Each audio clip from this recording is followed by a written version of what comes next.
I'm Amanda Pratt, and I'm here in downtown Knoxville at the Regal Riviera Cinema. Just inside, Olympic swimmers are participating in a charity event. Many farmers are using corn like this to feed their cattle, but with the recent summer drought, prices are going up. Well, temperatures are rising here in Knoxville, and as you can see, UT students are still making time for their outdoor activities. Chase and Living Social are partnering up to give small businesses like Pick and Grin a chance to give their customers more of these. The owner of this gym says he sees an increase in business during the Olympic season. Lenoir City officials are thinking of many ways to honor the Olympian Claire Donahue, and one of the ways is naming the city pool after her.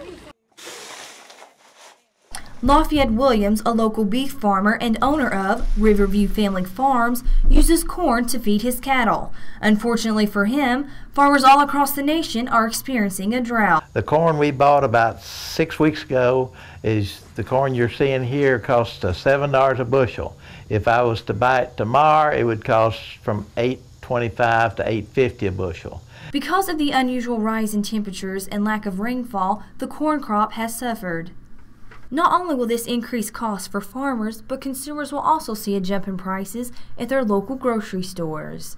The government reduced its estimate of corn yield to the lowest level since 1995. Farming as an occupation is so determined by your weather conditions. It can make you or break you. But recent rain in the area has allowed owner of Deepwell Farms, V.W. Lingenfelter, to run his corn maze. In this area, and we are so lucky just in this small area right here, the rain we have been getting. Lingenfelter says he expects his corn to be 7 feet high by September when the maze opens.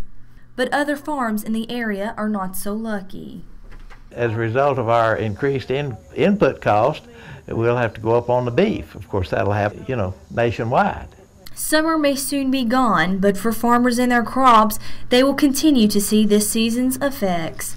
In West Knox County, Amanda Pratt, 6 News. You may have thought finding parking on campus was hard enough, but with the new UC project, some of your parking options may have changed. Students have been rerouted to one of 2 parking areas, Poplar Street parking lot and Church Street United Methodist parking lot. As you can see behind me, construction workers are busy building the new University Center, and with that comes a small price. The parking garage in the intersection between Andy Holt and Philip Farmer Way is being demolished. The increase with the amount of construction that's going on, there's also a decrease in the amount of parking spaces. Never can find a spot. That one's always full. The one by Circle Park's always full. There's just nowhere to park. I have realized that just get used to there being a giant mess right in the middle of campus probably for the next couple of years, so everyone always has to adapt and find new routes. UT's Vice Chancellor of Finance and Administration, Chris Cimino, says that parking changes will be an issue until the new UC is completed. With the University Center project and taking down the existing garage, we are losing 254 parking spaces. So we did create the website conezone.utk.edu, which allows everyone to get immediate real-time information about parking. Cimino says it helps students to navigate their way through the Cone Zone. For UT Today, I'm Amanda Pratt. It all started after years of playing soccer and a well-given speech in high school. Since then, Darryl Hobby knew he wanted to be a sports broadcaster. Hobby graduated from the University of Tennessee's School of Journalism and Electronic Media. It took 6 months after graduation before finally getting that first phone call. I sent my tape out, got offered, never saw the place. They said, can't fly you out, you don't have the money, but we're going to offer you the job, and I had to take it. 6 months later, Hobby moved back to Knoxville for his second job, and then promoted to sports director in Jonesboro, Arkansas. All this before coming back to Knoxville, where he has been a sports reporter and anchor for 7 years. Hobby says the novelty of every day, mixed with a little travel, makes his job unique. I like going somewhere, finding an athlete, and telling their story. For future broadcasters out there, Hobby's words of advice are, it's as good as you make it, you're as good as you are. He says he enjoys his job, but sometimes the sacrifices come at a high price. I work Christmas, I work Thanksgiving, I work New Year's Eve, I work nights, I work weekends.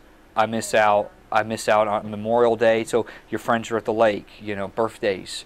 You miss out on these things, you know. Thanksgiving, you know, you're eating dinner and then you're looking at the clock because you're like, I got to go into work. You know, you are working when people are off. Whether that's on a Saturday, whether that's on a Sunday, or whether that's at 11 o'clock at night.